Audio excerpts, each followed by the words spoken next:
Yeah, man, it's double H back here, man. Yeah, man. So this is another review here. Remember, guys, there's going to be a radio show. The description down there. Yeah, man, Sexy Beast. Sexy Beast. Now, this is a film that POH has been recommending to me for a very long time. Because he had to preach that Sexy Beast, Sexy Beast, Sexy Beast. Get pretty much the man. Ben Kingsley in it is amazing. Ben Kingsley is amazing. I was like, oh, yeah. And I just never got around to watching it. And I think the reason why I didn't get around to watching it was that, because I don't think I even remember seeing the trailer, but I just remember just seeing like the poster and stills from it. And when I just saw it, I thought, okay, this is another British film where Winston is a really tough guy who swears a lot, say, right, it's just going to be just another glorified Ray Winston tough guy from West Ham kind of film, and which for me, no. No, it's like for me, I wasn't really rushing to go and see that, So that's why for all these years I did to watch it, because I just thought that was what it was like. But obviously, through the power of love film, I watched it a few days ago.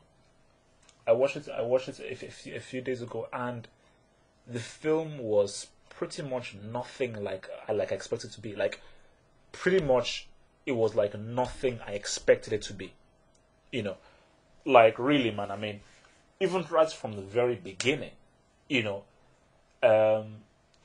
like I didn't expect it to have so much of a creative, visually splendid kind of filmmaking. So it's actually a very artistic film. It's actually a very artistic film, because I thought that it was going to be like a straight down the barrel, like a lock, stock, two smoking barrels snatch kind of thing, like a garage thing. But not like, yeah, it has that British thing in it, but it's actually very, artistic. And obviously you can tell that the director has a very artistic mind. But yeah, I mean, obviously, so really the plot is that, and I think, like, for me, I think one of the best things about it is, like, it's actually a very interesting plot. So we've seen it many times before, but the way they do it and the way it's executed is actually done very well. And really the plot is this guy, who's obviously, I'm sure was a gangster previously. He's retired now. Obviously, this guy is Ray Winstone, and he's retired in Spain. And I think, but the best thing is when he gives his monologue about how crap England is and how grim it is, and how he would not want to return back to the crap and grimness of London because Spain is much better. So this guy is basically living out his retirement in Spain with his wife and their two friends, obviously a man and a woman.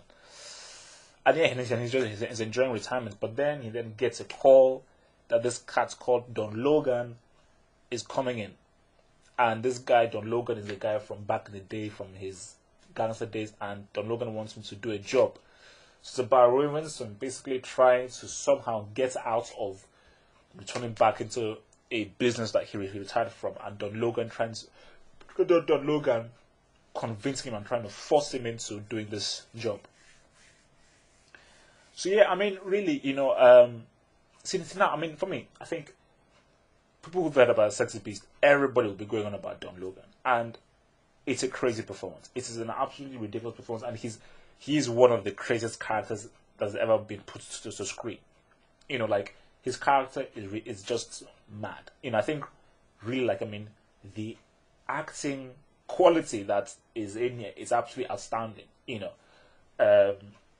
Just when you just think about the accents, his face, the way he looks, the way he walks, and the most important thing is the manner in which he delivers the lines. Really, that's really what is the linchpin of his character, is the way he delivers the lines. I mean, look, man, you can write like 60,000 essays of Don Logan, the character, because Ben Kingsley really gave you like a multi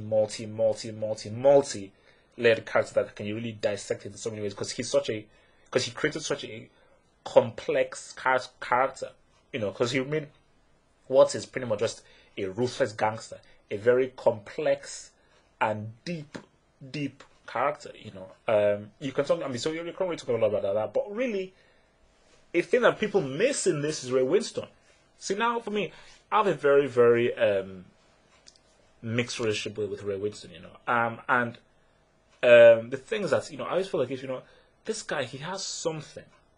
But in all the films I see him, he's pretty much just the tough guy. he's just pretty much just Ray Winstone, just like your typical tough British pleb kind of guy, And in Nail by Mouth, that was just basically Ray Winstone to the max. So really, this is just Ray Winstone to the maximum, was basically Nail by Mouth.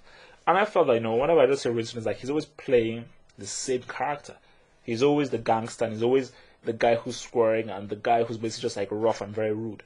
And the funny thing, hence why this film worked so well, was that Ray Winstone would normally be the